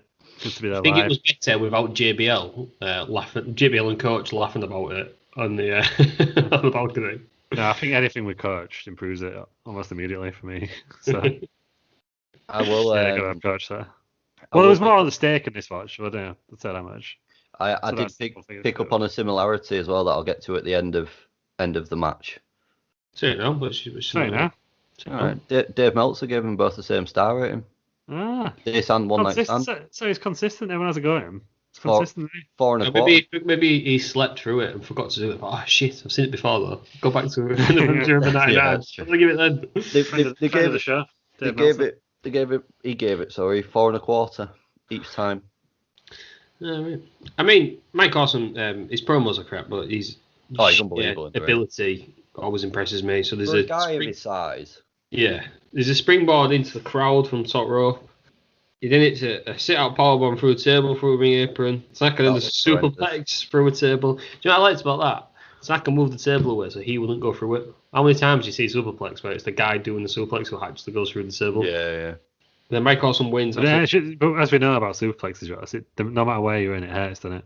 Yeah, that's true. So even if you're on the bottom, it still hurts. Even if you're on the bottom, you don't actually get slammed. You still go down as everybody else. Keep wrestling. You do get slammed because you fall. Ridiculous. You don't have to fall over. Oh, so you're just going to suplex them and stay on the top of the... No, but if you are in the bottom, if you are in the bottom of the, whatever the thing it's called, Tower of Doom or whatever. You got to take a Tower of Doom, I wish. Whatever that spot's called, there's about 5 people in it, you're at the bottom and you're just pushing. You don't have to fall over. Yeah, you do. You do because it's a wrestling thing, but you don't actually have to how would you do it otherwise? just stay stood up and go for the pin. Oh, you just love them. What are you doing then? Just taking like a throw-in, just like Yeah, you're right. jackknife or something. You're literally just pushing. No, I think you'll fall. Well, I can't even remember. There's in one of the archives, absolutely ridiculous, where they did that, and then he was the one who ended up getting pinned. Is it Road Wild? He was the one who ended up getting pinned. The guy at the bottom. Well, you know. Probably by the guy at the top. That's how stupid it was. It takes it out, doesn't it? It's ridiculous. I just thought I'd bring it up again for no reason, just to get him hot. I've no opinion. Absolutely ridiculous. But Mike Awesome wins after possibly the greatest name for a move ever, the Super Awesome Bomb from the top rope. It's a super from the top rope, isn't it? Awesome Bomb. The German suplex as well, where Tanaka lands on his head and just gets straight back up as well. Yeah. Oh my word. I'm pretty sure every time I've seen Tanaka wrestle, he's nearly died in every match. Well, I preferred the one at One Night Stand purely because it looked a bit more brutal, the fact that the tables were already broken when he was being re-put through them. But I enjoyed both thoroughly. The best bit about the one at One Night Stand is where the camera just doesn't catch it whatsoever, where Mike Awesome just jumping out the ring. Just literally comes through off camera, doesn't it? Which is how all wrestling should be shot. Yeah. Mike Awesome retains the title. He would later lose it to Tanaka on an episode of ECW, who would then lose it a week later back to Mike Awesome, who would then lose it to Taz when they were both working for different companies. Yes, he would, which isn't that far away. It's not. I believe that was that not before Taz had even made his debut? It was. No, April the 13th. Yeah. So it was well after them, wasn't it? Yeah. And then he lost it to Dreamer on the 22nd, who then lost it to Just Incredible the same night. The 20 minutes, yeah. Yeah. Because Dreamer never wanted it, did he? I don't know. Never wanted the ECW title all the way through. That's why they won't. Well, I don't want it if it looked like that. Big silver eagle. There we go. That nonsense. No, thank you. Lou, did you enjoy the match then? Tanaka were awesome. I did. It was good. I was just reflecting on ECW then. I thought this is the last year it was good, wasn't it? Because everyone left. Like, I think I was unsure whether to pick this one or 2000, but there's no one left. November 2000. Van Damme? Was it just Van Damme? Yeah, pretty much. Sabu was there, wasn't he? Or else he gone. I know Sabu might have had another spell in WCW at some point, but yeah, there was no one left. But yeah, so no, it was good. It was very, very similar to the other match. One Night Stand. So I've only seen these two matches with these two. I've probably seen Mike Awesome in some extra WCW stuff. I didn't notice it was him. But as of Tanaka, this is literally all I've seen these two matches. I know he's good at this type of match. Can you do another match? I think we have watched Awesome as the Fat Chick Thriller. We sure have. One of the classic WCW. Yeah. Oh, you gotta love it. Peters, was this your favourite match of the night then? Yeah. Absolutely. It was for me, yeah. There we go. Wonderful stuff. I'd agree with that, and I think it should have had longer. I would rather have seen this go 17 minutes than the Sabu match. Personally. Yeah, I agree. Oh, no, I agree with that. I guess the point of the Sabu match was just to make Candido look like it lasted a long time. Yeah. You know, so they could say afterwards, it lasted 70 minutes against Sabu. Sabu in the last pay-per-view had been pinned by Just Incredible. Wow. I know, he's still Sabu, isn't he? He's still Sabu, but he's above the title at that point. Sabu doesn't need it. No, he doesn't. You're right. Shall we move on to the next match then? Taz versus RVD with Bill Alfonso for the ECW TV title. RVD is the champion. This is during his massively long reign, like nearly 2 years or something, wasn't it? This match, on paper, when I read the results before we started watching it, I thought this will probably be one of my favourite matches. Mm-hmm. It was just sloppy. Yeah, I read a lot online. Yeah, it wasn't very good, this one. Apparently Taz turned up a real bad attitude and just literally didn't care. Like, it wasn't just an act. Like, he just wanted to get over and done with and get out of there. Right. I mean, affected the match. You can blame Taz, but I mean, I'm a big RVD fan, but he wasn't very good in it either. No, I don't think... Maybe he's always been like that. Maybe a little bit. Not very good, but I think he blows more spots than you think. But because he tries more. Yeah. Than other people, but yeah. I wasn't a fan of this match. Also, I mean, although rest in peace, the cameraman that got crushed or fell over when RVD went into him. After about 1 minute. Yeah. I mean, the crowd absolutely loved RVD, hated Taz. There's some pretty cool spots. So Taz reversed the Van Daminator into a suplex for a table. Bill Alfonso obviously gets involved, starts slapping people. I wrote slaps table here. Definitely didn't slap a table, did he? Slap Taz. Yeah, could have. This is summed up the full match for me. They go for a superplex, and RVD falls off the turnbuckle, causing Taz to fall off the turnbuckle, and then bust himself open in the mouth when he hit it. And then it just sort of ended, didn't it, after that? RVD hit a 5-star frog splash. This was 14 minutes, but I mean, not a lot happened. No, it was underwhelming, wasn't it? Yeah. But I wasn't expecting much because I'd already read that Taz wasn't feeling it when I kind of like looked at a summary of the show. But yeah, it was because I think at this point, like in actual ECW, the TV title was getting almost to the level of the world title, wasn't it? And they were going to build up to like a big champion versus champion match, but RVD got injured. Yeah. Because I thought, oh, this is weird placement having your mid card title, but I think at this point they were definitely emphasizing world, almost as if they had 2 world championships. Yeah, I think because RVD held it for that long, hadn't they? Yeah, just made a big deal out of it. So Peters, did you enjoy this match? It was alright. I think they've had better. I'm sure they could have had better matches at some point. To me, do you know what I mean? It just wasn't. It didn't feel as though it clicked that much. Yeah, considering there's 2 big ECW stars. Yeah. Big names that you immediately attach to ECW. I thought it was going to be a wild beer. Yeah, definitely. But yeah. Yeah. Disappointing, I would say. Yeah, for Taz to go out that way. I guess he didn't go out that way in the end because he went back and won the title again.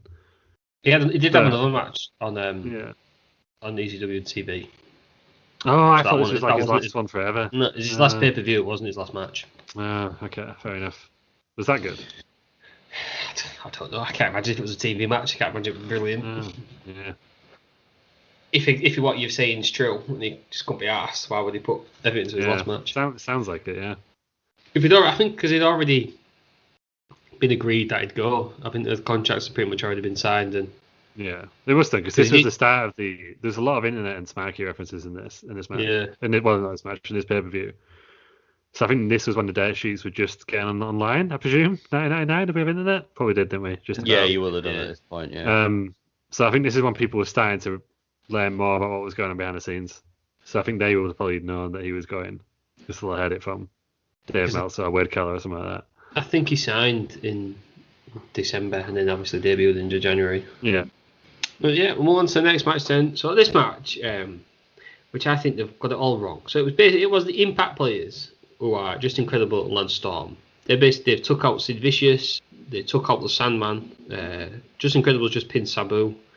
They started a rivalry with 2 main eventers in Raven and Tommy Dreamer, who have WWE must have been writing this because they're 2 people who don't get along but tag team champs. Oh.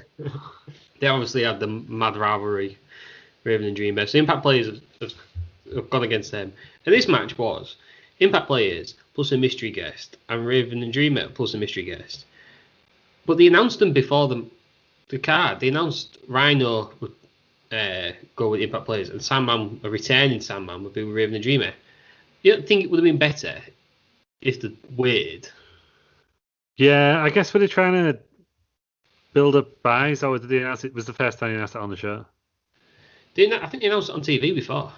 Yeah, I guess in that sense it was because you're trying to drive up the buys, when I guess if buys were like pre-orders were looking pretty slow, then you might announce it in advance.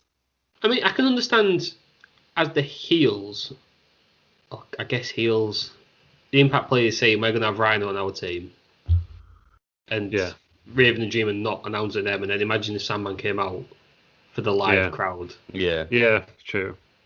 On Sandman's music, could you hear Metallica on the undertones ever so slightly? That was obvious. Yeah. Yeah. There's another one. Who was it? Who was definitely coming out to Highway to Hell? I can't think who it was. Was it Spike Dudley? No, was it? I There's definitely someone who's. I don't think it was Highway to Hell. I think it was meant to sound like it because Mike Awesome sounded like he had the same singer. So I'm wondering if they maybe had a little band or something that did something for them. I've just googled wrestler. RVD's was obviously Pantera overdubbed as well, wasn't it? Yeah. Shame they can't keep him on. I can understand why, because it cost them millions. But like I do. Oh, Sandman just gets absolutely crucified, doesn't he? Because of it. Nobody seems to know. Highway to Hell, though. If it even was Highway to Hell. There's one that was like, it sounded like it. Because it sounded like, I thought at first, was that's Mick Foley. I can't remember who it was now. Pretty sure it was Spike Dudley right at the beginning. I could be wrong. It could have been, Spike Dudley. Oh, that. Was it meant to be Highway to Hell before? It's a remarkably similar sounding knockoff they created to replace. I think it was Highway to Hell. For any babyface Dudley, it was. So Spike Dudley will come under that one. Yeah, sure would. So we've got Rhino and Impact players. They'll be accompanied by Jason. He comes out, which is incredible. Dawn Marie comes out with Lance Storm. Against Raven, Dreamer comes out with Francine. Sandman. I mean, this match is 9 minutes. I'm assuming 5 minutes of that was Sandman entering. Yeah. I mean, again, that one I don't mind. I know I said all the entrances have gone too long, but that one I don't mind because it's a spectacle, again, when you're there live. It's like Undertaker, isn't it? Yeah, sort of, in a way. No, but as in, you don't mind, if you're there live or you're watching it, you don't mind the Undertaker taking ages. Well, it was like when we were at WrestleMania 32, which we'll cover in the Christmas special now. The Rock took like 10 minutes to get to the ring. We thought it was awesome. Lapped up every second of it. But everyone at home was like, God, this is the worst thing ever. Is he just going to go to the ring or what? Yeah, he did set his name on fire, didn't he? So. Yeah, it's pretty cool. Yeah, he did set his name on fire. Cool for us. Yeah. But you like, do you know what I mean? Sandman, Undertaker, they take ages to come to the ring. Fine. D'Lo Brown takes ages to come to the ring. Like, come on, man. Yeah, I think Brian Zane did this on Straight to Hell on Cultaholic, put in like really long indie entrances. Yeah. So just like they always wait for the perfect spot in the music to come out. Yeah. And their entrance lasts like 10 minutes. Which is just to me, edit the music so it doesn't have such a long time. Yeah, I think like if you've got a big crowd reaction, then fine, have a long entrance while the crowd is still reacting. But if you're on like the second match on, who cares? Yeah, because I think is it Edge or is it Alter Bridge who does this song? Yeah. If you listen to the original song, it starts differently than it. Is he not cut the start off? So he comes out at he's put the end at the start. That's So he comes out to the big stuff. So it literally doesn't take long. Yeah, so you have to build up all the way through. Yeah. It's the same, isn't it? Yeah. I mean, this match should have been good. It wasn't. It was crap. Notable things in it: Dawn Marie and Francine had a cat fight. Loves there's your women's wrestling. Cat fight. Apparently, they absolutely hated each other in real life. Is it Francine who's not very well liked? Oh, she's on AskFreeShows.com now. Not a sponsor. Yeah. Dawn Marie got sacked from WWE when she announced she was pregnant, and then won a little case. Yeah. Out of court, I think, wasn't it? Or they settled it, certainly, haven't they? Good for her. I mean, she really do a lot in. I think did she marry Tori Wilson's dad? I forgot she was there, to be honest. I think I missed that whole part. I think I have it on DVD. Maybe I borrowed it or something. I think it was a Survivor Series. You don't match Tori Wilson because she's married her dad. So that entire cup of coffee she was there, I missed. She was there for a good couple of years. Was she? Yeah. It must have been a few years that we didn't have Sky and it wasn't on Channel 5. I think it was early 2000s, so probably. Yeah. It ends because Raven hits Sandman with a cane accidentally. We don't know. I mean, everyone's shocked, even though Raven is an enormous bad guy at this point. Incredible hits the tombstone on Sandman, so they win. 9 minutes. Tay Peters. A terrible ending to the show. Yeah, it was a bit of a damp squib, wasn't it? It'd have been better if it was Tanaka and Awesome. Or why is you? Yeah. Why are you putting this match on there? Yeah. And having your world title on third to last and your two biggest stars second to last? Well, strange, wasn't it? It's like an old school like 80s house show, like even like a UFC or boxing thing. You know where they put on the main event like not halfway through the show, but there's always a match afterwards sometimes. Felt a bit like that, didn't it? Bit of a weird ending, but also right. So this is in 1999, and they were already starting like Tommy Dreamer was already starting to do his ECW original angles at that point. Yeah, it's 21 years now of ECW originals facing like a random group of wrestlers, like newer wrestlers. Didn't realize it had gone on that long. I thought it started in like 2006. There we go. 1999, and they're already starting that storyline. They obviously was trying to push Rhino and the Impact Players as main eventers, which was incredible. Would hold the title a few times. Rhino was he the last ever ECW or original ECW champion? Yeah, it was. Yeah. So obviously maybe that's why they put it on last, trying to look at these new guys.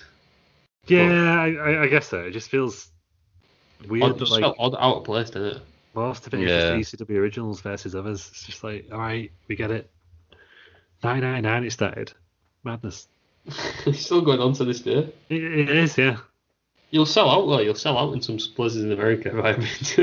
ECW originals. Like, ECW originals against your three heels. Yeah, just ran. Yeah, but that's literally all they've been doing for like the past 21 years now.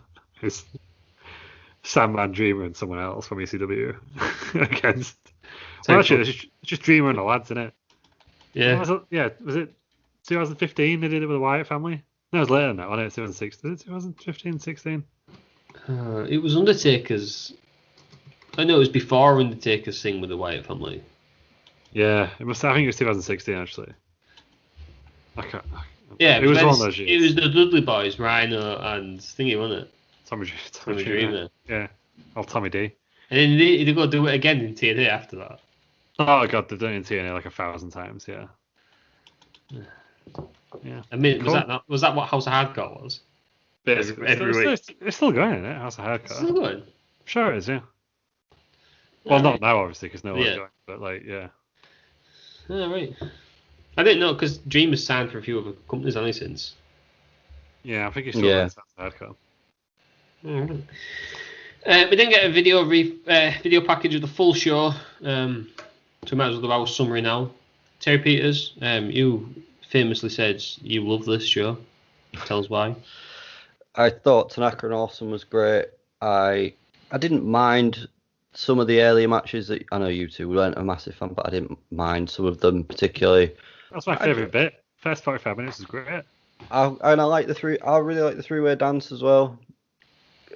Yeah, for me, I thought it was a decent show. I didn't get bored throughout it, so it kept me entertained. 7.25. 7.25, guys. The reason is you're gonna get like a 6.37 or something. I hope someone somewhere is keeping a track of all these and putting them in a spreadsheet. I would love to. If somebody would do that, go back to listen to. You're either doing it already, and I love you for that, or you go back for everything and just count up, and then make a list of Terry Peters' scores. See what he actually. What is the best shot? Yeah. I think it'd take over Dallas, wouldn't it? Halloween Havoc 95 for me. Lots of choice on that. Yeah. Lou, would you agree with Terry Peters? Would you mark it as highly as a 7.25? I'd probably give it around a 6.5, Ross, if I'm being honest. Like, no, I genuinely think I would actually, because it's like an okay show. Like the frenetic start, I kind of enjoyed. Like, I think it was the middle bit that sagged a bit, and then the main event just kind of. If it had stopped after the RVD and Taz match, they'd be like, that's quite a good show. Yeah, like it was that main event just let it down a little bit. And Chris Candido's hair obviously lost at a point as well. I didn't even notice that. I'm going to have to go back and have a look. What's going on there? But yeah, I think it wasn't one match too long. It was just the match on him was very strange. For me, look, this is the worst show ever because I'd give it a 5 because it was right in the middle. It was meh. I'll never watch it again. Yeah, and I'll probably won't watch any of the matches again because if I wanted to watch a Tanaka or Awesome match, I'd watch the one at One Night Stand. But you loved ECW. You kept asking me to book more ECW shows. Again, and I said this earlier, I fell trapped to watching the best of ECWs. Yeah, well, they only have 4 pay-per-views a year, so we won't be doing anything until January. So that's why I think and it is. But I felt fouled, and I imagine like a lot of the people who got so excited when it came back in 2006, 2007, all the young kids fell foul of watching the tapes, and oh my god, I've watched this old belt, and they got a new silver belt, and it all started from there. It's the golden era, or the silver era, as it were. Well, likely, wasn't it? Yeah. I just think it was just meh, wasn't it? It was just meh. Yeah, it's all right, nothing stood out whatsoever. I probably would rather have watched a WCW.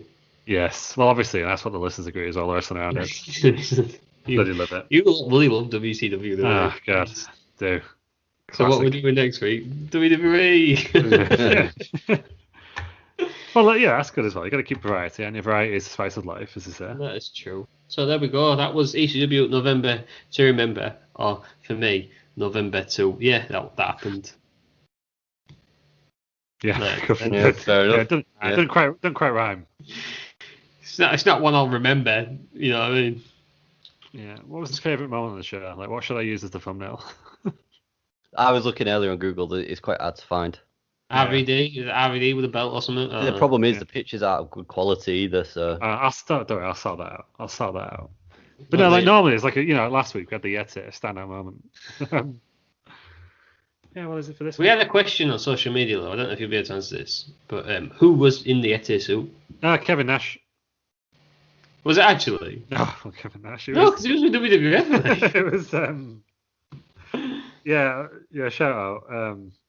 Yeah, well, tell me we've answered on this. I googled it when we got the question, and I thought I'd answer it on here, but I forgot. Right. The Yeti. Yeah, because he had a ridiculous second. Like he used a different ring name. Oh, so it was Ronald Allen Reese. He was trained by Big John Studd. Oh, nice. And one of his first ring names was Big Ron Studd. Oh my god. He'd love to see it. You're laughing. But then after that, he was called at one point the Super Giant Ninja. Nice. And then he did his best work called Reese.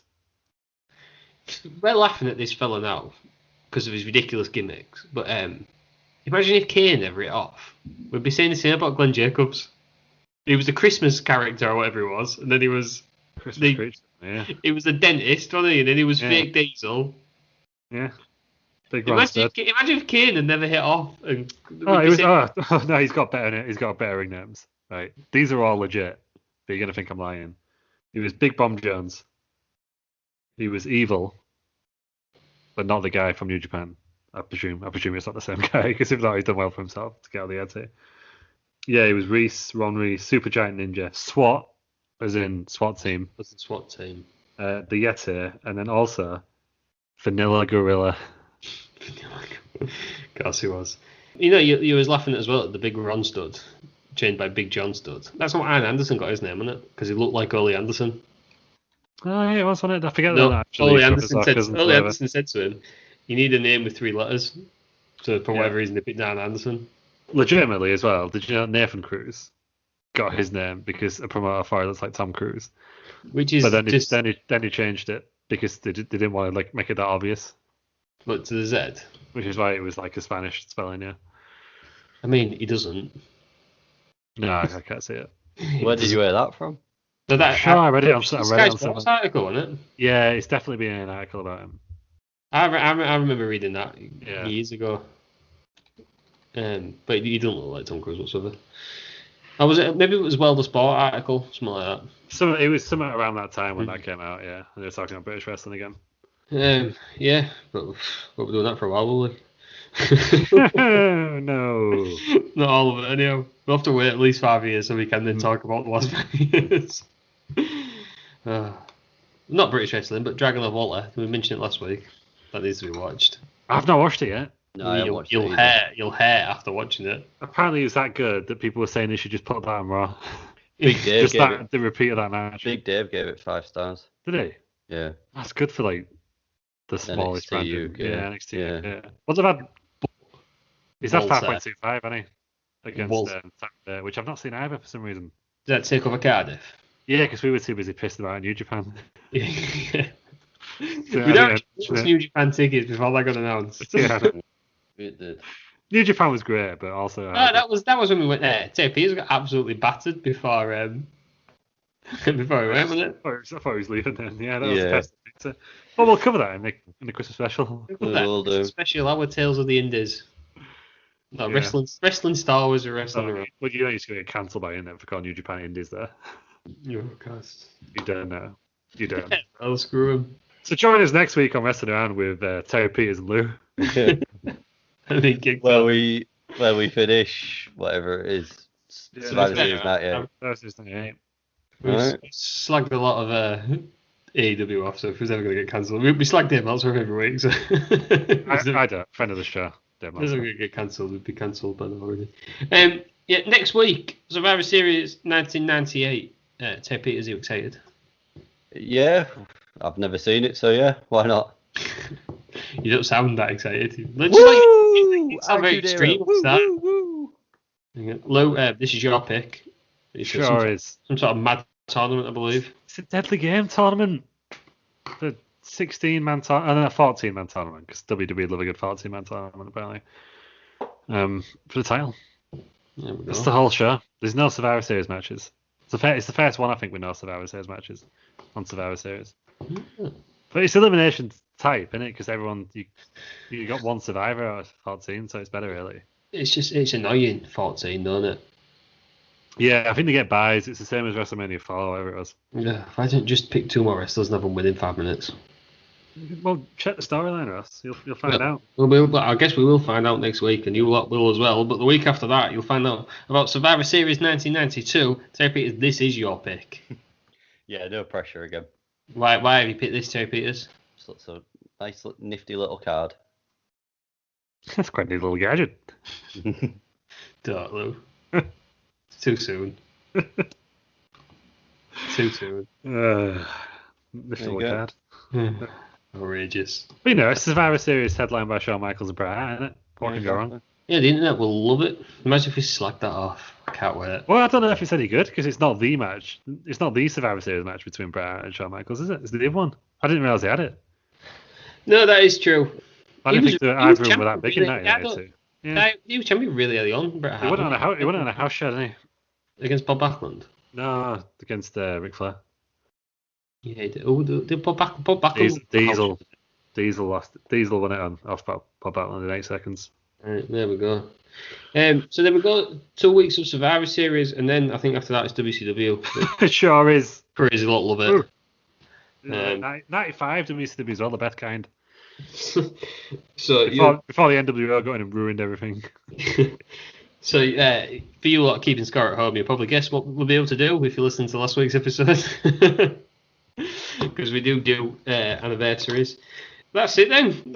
This has been an extreme recording. It was extremely boring for me. Not the recording, but the watching. It was extremely alright. Extremely okay. Right. Thanks for joining me, Terry Peters. Joining me, Lou. Thank you. Thank you. You can find me out on all social media. Yeah, follow us at Rest Around. Yeah, look, Bell Nation on Twitter. Twitch.tv/Bell Nation. Bell Nation on YouTube. I forgot that one. Bell Nation also, and the Ross M on Twitter.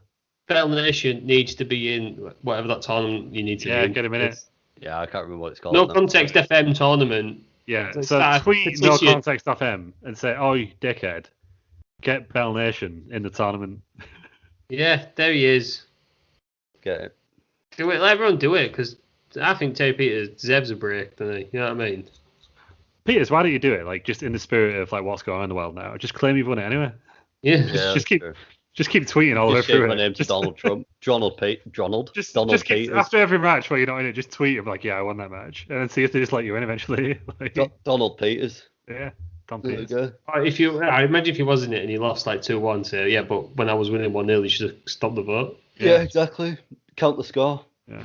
I will say that all of our new listeners were from Southern America last week, so we've lost them again. Screw